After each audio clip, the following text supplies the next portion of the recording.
Walang ulo ngayon, di ba? Ayun, may ulo rin pala.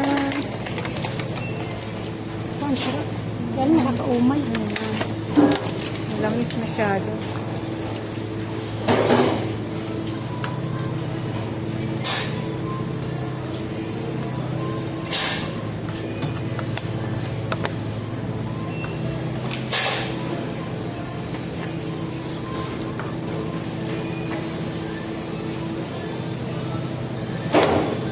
Ang tukol, puro laman. Oh, yan. Oo nga na, maganda yan. Puro laman. Oo. Maganda yan, di ba?